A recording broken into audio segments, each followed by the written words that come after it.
So for those of you who are new here, this is Sacred Citadel, a side-scrolling brawler for download services like Active Library, PSN and PC. So it's an action game, a lot of different moves, and not only do you have a lot of depth to this combat system because of the way you can do your finishers, you also have some special abilities depending on your character. You can block if you have to, especially the warrior who will always be in the front. He can kind of like soak up some damage. At the same time, if you're like in a sticky situation, you can dodge roll out of the way and in any direction. As you can see, it's a pretty colorful game. So it's like lots of bright colors to give it like a bit of a cartoon style. At the same time, it really helps to identify all the enemies and your heroes. Like they don't just have a giant arrow above their head, but they're also like skinned in a different way to make them easily identifiable during all the action. So the levels are full of these kind of environmental hazards, like this giant log.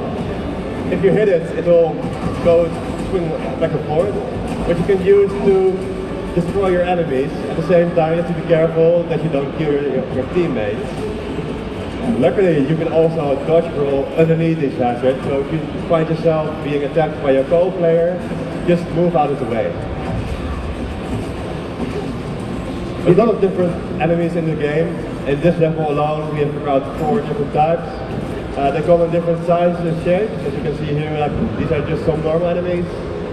Some of them are more like elite versions.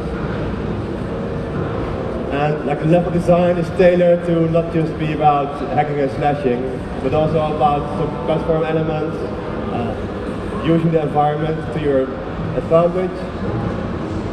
And of course we also have these enemies. These are the Grim-Ups. They are your primary enemy in the game. They are being controlled by an orc chieftain. And these Grim-Ups are forcing tiny minor creatures that you see on the left to dig for an artifact. The heroes are trying to find the same artifact, but of course some things will go wrong in the game and the story will really kick off.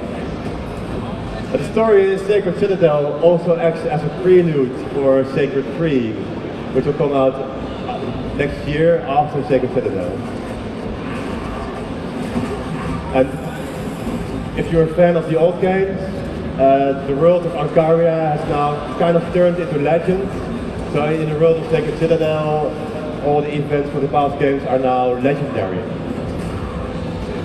Here you have one of the other environmental hazards, like you can throw your enemies below it and then hope the giant block will crush them in time. Or your goal player. Of course we also have mounts, because they're a lot of fun to play with. These are really powerful, but you have to be careful that you're not knocked off them, because enemies will start to drop from the sky and attack you from every angle. Oh. Here you have some even bigger enemies. They'll just grow bigger and bigger as you go. You can see some blood on the floor there, so something might be going on here.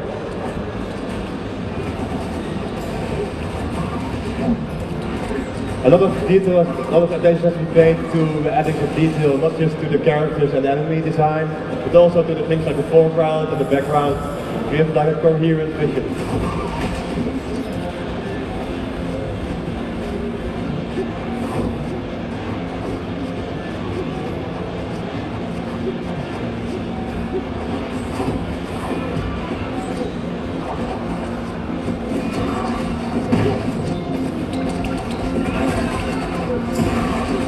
This is like a mini boss. Like, he's not that big, but he's definitely bigger than the other forest beasts. As the game goes, you'll get bigger and bigger bosses until they fill up more than the screen. And these bosses are designed to like kind of test your skill as a team. And of course, if you don't have anyone to play with at the moment you're playing, you can also play solo. So it's no problem at all.